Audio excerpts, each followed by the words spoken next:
Seorang wanita bernama Aira tinggal di sebuah rumah sewa yang berukuran sangat kecil bersama dengan suaminya, Surya. Meskipun hidup sederhana, Aira selalu berusaha untuk membuat suaminya bahagia. Meskipun begitu, tak pernah cukup bagi suaminya. Pernikahan Aira dan Surya sudah berlangsung 1 tahun lebih. Namun Aira belum juga ada tanda-tanda akan memiliki seorang anak. Dengan hidup yang sangat pas-pasan, Aira pun bekerja serabutan membantu suaminya untuk mencari nafkah.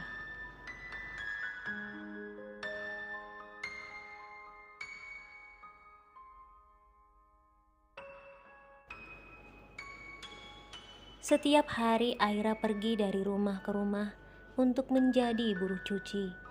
Tak hanya itu, Aira pun seringkali dimintai tolong oleh para tetangga untuk membantu mereka memasak di rumah, bersih-bersih, ataupun sekedar mengantar anak mereka pergi ke sekolah. Dari semua hasil kerja kerasnya itu, Aira tidak pernah memasang harga. Dia selalu menerima dengan ikhlas berapapun orang membayar upah padanya. Aira melakukan semua itu hanya untuk membantu suaminya yang belum memiliki pekerjaan tetap.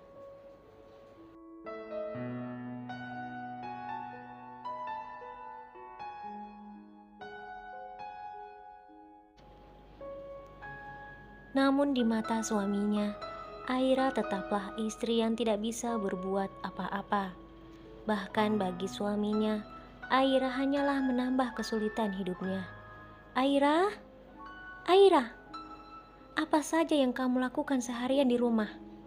Kenapa tidak ada makanan apapun di sini? Apa kamu tahu? Aku sangat lelah dan juga sangat lapar setelah bekerja seharian di luar. Jika aku tahu di rumah tidak ada makanan apapun, aku tidak akan pulang. Istri macam apa kamu ini? Tidak bisa berbuat apapun untuk suamimu.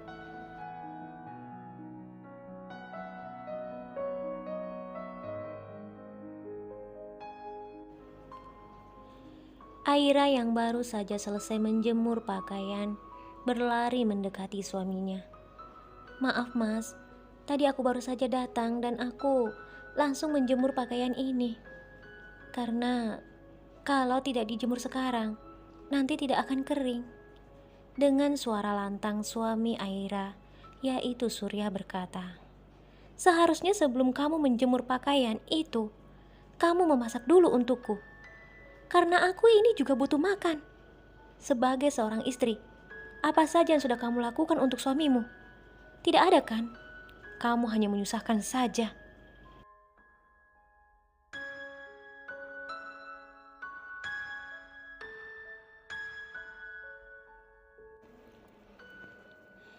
Aira tertunduk lalu meminta maaf pada suaminya. Maaf mas, aku akui aku memang salah. Tapi aku janji mas, aku tidak akan mengulangi hal ini lagi. Sambil menatap Aira dengan tajam, Surya berkata dan menunjuk Aira. Cukup Aira, kamu selalu saja meminta maaf padaku. Tapi kamu selalu saja mengulangi kesalahan yang sama. Setiap kali aku pulang, rumah tidak pernah bersih, makanan tidak pernah ada. Ada baiknya aku tidak kembali pulang ke rumah.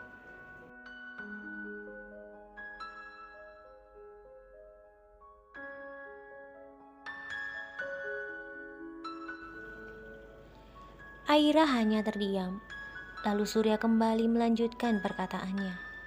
Lebih baik aku bersenang-senang bersama dengan teman-temanku di luar sana. Aku merasa lebih bahagia daripada di rumahku sendiri. Terlebih ketika melihatmu, aku merasa semakin pusing. Surya kemudian berjalan meninggalkan Aira. Aira mengejar suaminya. Mas Surya, tunggu mas. Mas, aku sudah mengumpulkan uang dari hasil pekerjaanku. Tapi ini belum cukup untuk membayar kontrakan kita, mas.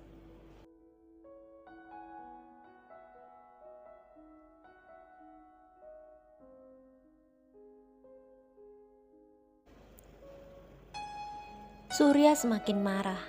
Surya mendekati wajah Aira dan melotot padanya. Apa? Apa tadi yang kamu katakan? hasil pekerjaanmu.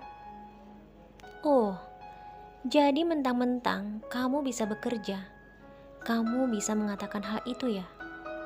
Belum apa-apa juga kamu sudah sombong. Ya sudah, untuk apa minta lagi padaku? Kalau tidak cukup, ya tunggu saja sampai cukup. Tidak usah meminta padaku.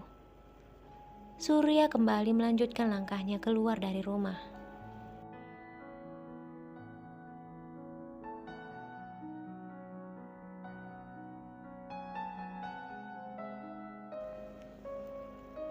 Namun Arya masih saja mengejar suaminya dan berkata, "Tapi Mas, aku kan sudah katakan, jika kita tidak membayarnya sekarang, ibu yang punya rumah ini akan marah pada kita."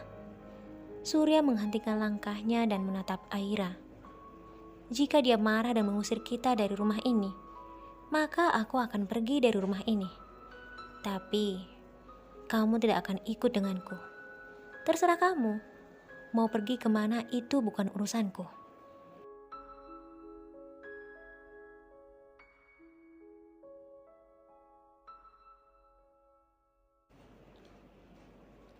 Laksmi, sahabat Aira yang saat itu melihat kejadian itu, langsung berlari mendekati Aira.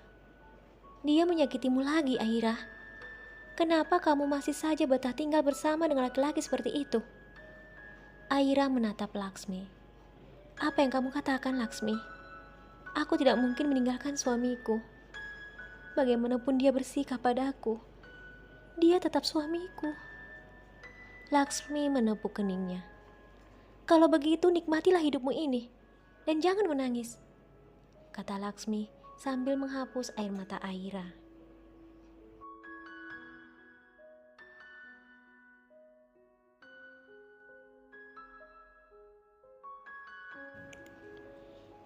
Aira hanya menangis. Laksmi mengajak Aira masuk ke dalam rumahnya. "Jika kamu butuh sesuatu, katakan padaku, Aira. Aku punya sedikit uang, mungkin bisa menutupi kekuranganmu." Aira menatap sahabatnya itu. "Terima kasih, Laksmi. Aku akan mencoba kembali bicara dengan Mas Surya. Semoga saja dia mengerti." Laksmi menggenggam tangan Aira. "Ayolah Aira, dia tidak mungkin bisa mengerti, karena dia itu laki-laki tidak punya hati dan juga pikiran. Jadi berhentilah berharap padanya."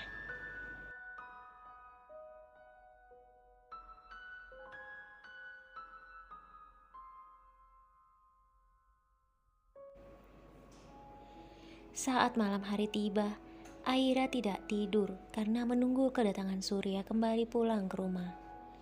Namun hingga pagi hari, Surya tak juga kunjung kembali. Hingga akhirnya, keesokan harinya Arya pergi mencari Surya di tempat di mana dia berada bersama dengan teman-temannya.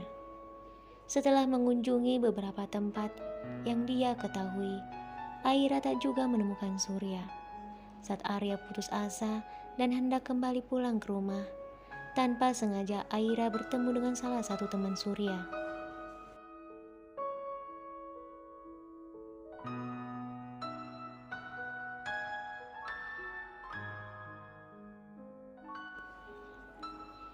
Aira pun mencoba untuk bertanya, "Maaf Mas, apakah Mas melihat Mas Surya?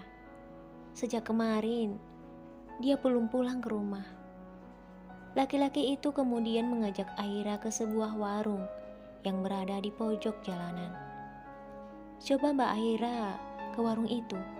Siapa tahu saja Surya ada di sana," kata laki-laki itu pada Aira. Aira tersenyum. "Baik Mas, terima kasih atas bantuannya." Laki-laki itu membalas senyuman Aira dan pamit padanya. Dengan langkah yang sangat perlahan, Aira mendekati warung itu.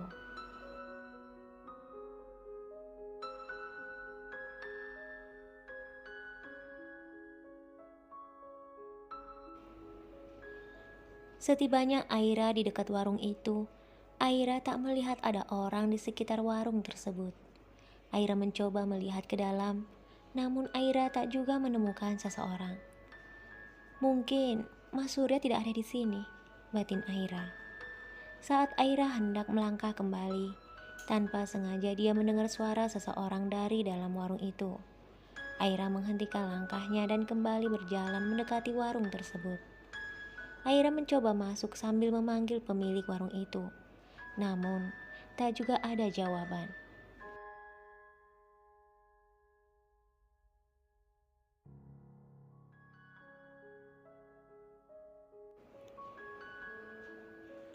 Aira terus melangkahkan kakinya.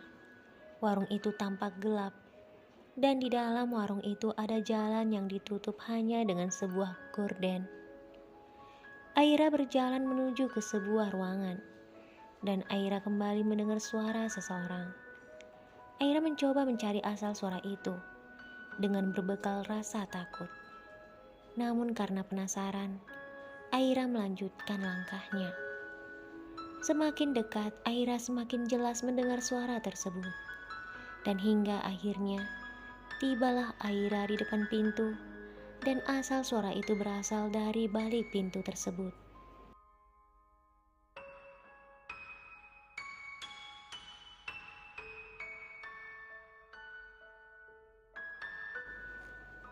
Suara dari dalam ruangan itu semakin terdengar jelas. Perasaan Aira semakin tak karuan. Jantungnya berdebar kencang. Dari dalam tubuhnya keluar keringat begitu deras. Kenapa aku merasa deg-degan seperti ini? Batin Aira. Aira memberanikan diri untuk mengetuk pintu tersebut. Namun ketika Aira mencoba menempelkan tangannya pada pintu itu terbuka dengan sendirinya. Aira yang saat itu kaget terlihat semakin kaget ketika melihat orang di dalam kamar itu.